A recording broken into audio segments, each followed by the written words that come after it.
Flat Earth Clues, Part 2, The Byrd Wall.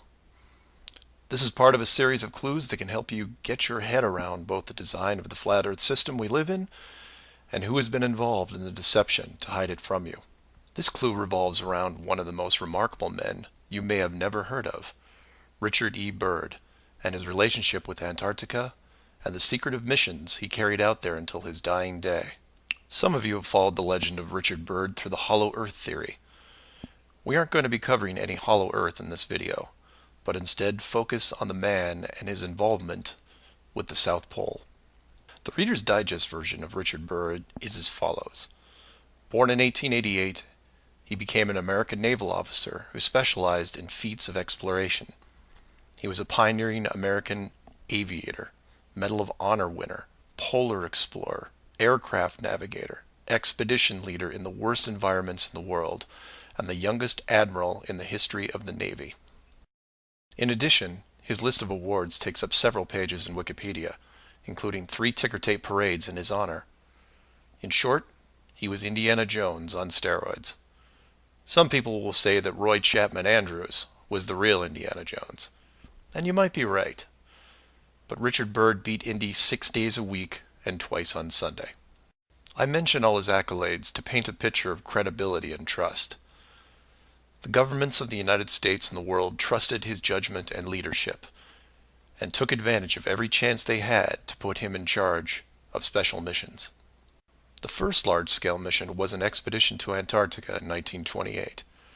This was noteworthy because even though he had just flown over the North Pole in 1926, all expeditions from 1928 on were focused on the South. The expedition lasted 2 years, and during it, at the age of 41, he was promoted to admiral. His second Antarctic expedition ran from 1933 to 1935, and his third from 39 to 40. While in Antarctica, he was also an advisor for other countries who had their own expeditions, including England, France, Germany, and building off previous countries' expeditions from Belgium, Japan, and Sweden. He then helped lead U.S. Navy fleet operations in World War II, was present during the Japanese surrender in 1945, but then something strange happened. He went back to Antarctica. Now, some of you aren't surprised because he'd been there since 1928, and I agree with you. It's the how that's interesting here. His fourth trip to Antarctica wasn't an expedition. It was a military operation called Operation High Jump. Commanding an entire aircraft carrier group that included 13 support ships, Admiral Byrd led 4,700 men to the South Pole, for reasons that are still shrouded to this day. Some say they were chasing the remaining Nazi fleet, even though Germany had surrendered a full year earlier. Others say there was a Nazi base established in Antarctica during the war, when Admiral Byrd was absent. None of these theories are important for this video. What we do know is that the U.S. had sent an excessively large military force to the ice, all under the guise of peaceful intentions. During this operation, Admiral Byrd told a Chile newspaper this: "The most important result of his observations and discoveries is the potential effect that they have in relation to the security of the United States. The fantastic speed in which the world is shrinking," recalled the Admiral, "is one of the most important lessons learned during his recent Antarctic exploration. I have to warn my compatriots that the time has ended when we were able to take refuge in our own isolation and rely on the certainty that the distances, the oceans, and the poles were a guarantee of safety." After the operation, Admiral Byrd toured the States and gave interviews, the most interesting of which is a national television show in 1954 called The Longines Chronoscope. A horrible name, but a decent show. I've added a segment of it at the end of this video and linked it in the description. During this television interview, he first spoke of an area beyond the South Pole as large as the United States, which no one had set foot on yet. He then went on to say that there would probably be expeditions year after year because the U.S. government had really become interested. The interviewers then probed as to why the interest in the South, when any perceived military threat from Russia, keep in mind this was 1954, would be from the North. He went on to say that it was the most valuable and important place in the world for science. It involved the future of the nation, an untouched reservoir of untapped resources, including coal, oil, minerals, and uranium. He added that at the time of the interview, there were 7 nations currently engaged in Antarctica, including Russia, Australia, Argentina, Chile, and New Zealand. During the interview, the Admiral talked about planning the next military mission to Antarctica. It was called Operation Deep Freeze and ran from 1955 to 1956. The mission was completed, and he supposedly returned home. Now this is where you come in and say, so what? And normally I'd agree with you, except for what happened next. Nothing happened next. The missions just suddenly stopped, and that was it. No other expeditions, military or otherwise, were conducted on the continent, ever. Then a treaty was put in place banning any country from doing basically anything. The end. And if you're wondering what you're missing, it's this. Admiral Byrd goes on television, says that this massive body of land, most of which sits on a plateau 2 miles high, is rich with every resource you could ever want, energy rich, pristine, with no indigenous population or plant life, and every country that has sent teams is ready to carve it up like a big turkey. Not to mention, there's an expanse of land larger than the United States they haven't even looked at yet. And out of the blue, everyone just calls the whole thing off? There are no environmentalists in 1959. This is land of diner food and 20-cent gas. I'm calling total BS on this one. The dollar value of the initial resources find would have fueled armies of greedy companies. So what happened? They found the edge, that's what. And the last thing they were going to do was let unsupervised companies near it, regardless of the money. Even if it was hundreds of miles away, you couldn't allow resource corporations even into a safe area, and then years down the road as they expanded, tell them, oh, sorry, you can't go beyond this point. When the companies would ask why, what would you tell them? And now the interior of Antarctica is off limits, with no revisions until the year 2041. You can take tours of the outer islands, but there is a hidden line, enforced by the military, that you will not be able to cross. Because the interior is actually the exterior edge. It's there, it's hidden, and it's protected. The Earth you live on is flat. So do some of your own research and ask questions. Please feel free to email me at msargent23@comcast.net or 303-494-6631. Our very distinguished guest for this evening is Admiral Richard E. Byrd. The North Pole used to be a no-man's land, but these are the days when, by buying a ticket on a commercial airliner, you can fly across the North Pole and drink a cocktail at the same time. Yet only 70 or more years ago, about 35 years ago, our guest tonight found out whether there was any land north of the North American continent. He made that first discovery flight, and I must say that Admiral Byrd, our guest tonight, is not only our greatest living explorer, but he's been an inspiration to countless Americans. Admiral Byrd, you've been to both the North Pole and the South Pole.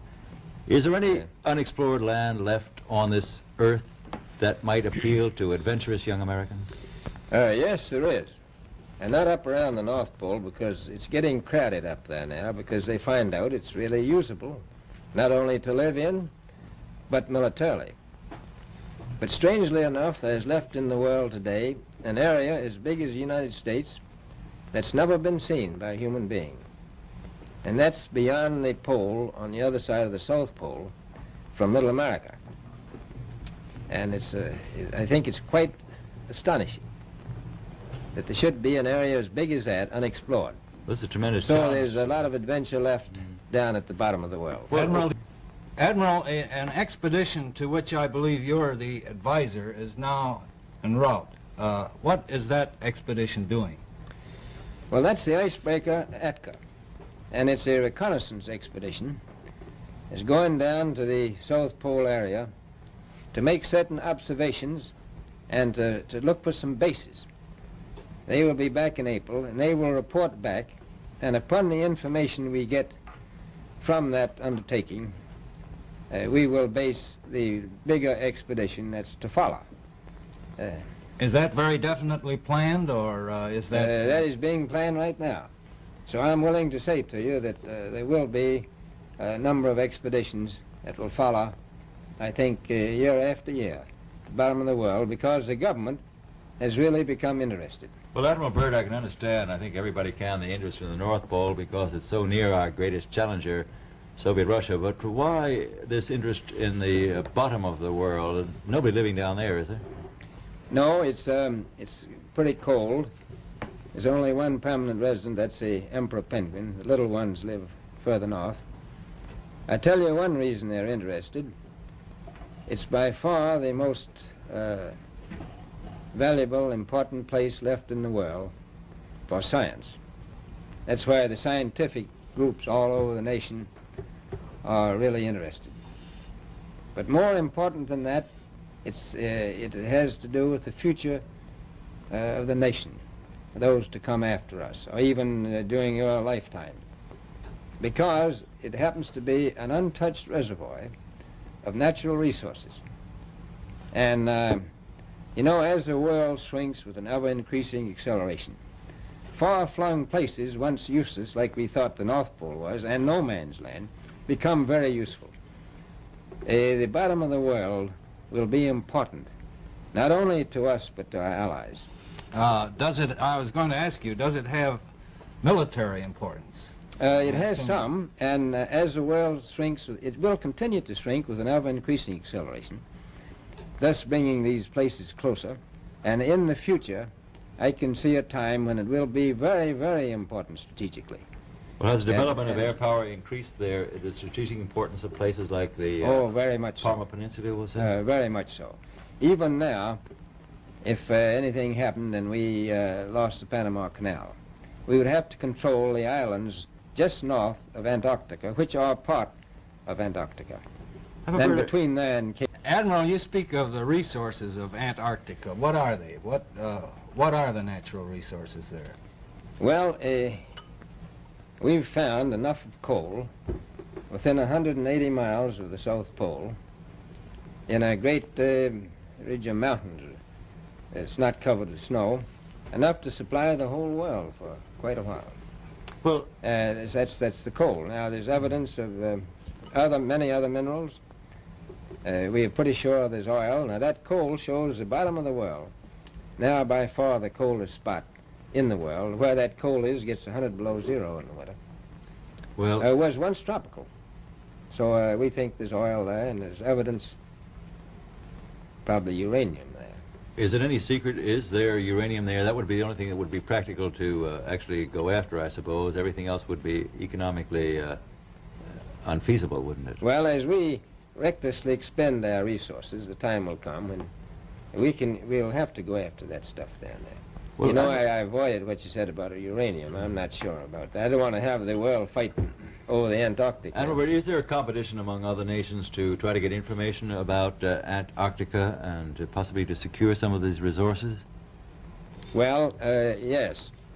There are now 7 nations very much interested. Russia is interested tremendously. That I'm sure of. Australia has an expedition down there. The Argentine, the Chile, New Zealand, Britain, and so on.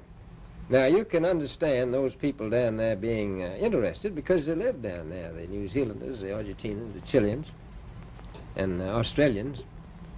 And so we don't do much about claiming anything. Admiral, you make this sound a little crowded. Are there that many expeditions now there or en route there? Well, you know, as I said, it's the most peaceful place in the world, but I don't think it will be for long because of this intense interest on the part of other nations and this nation.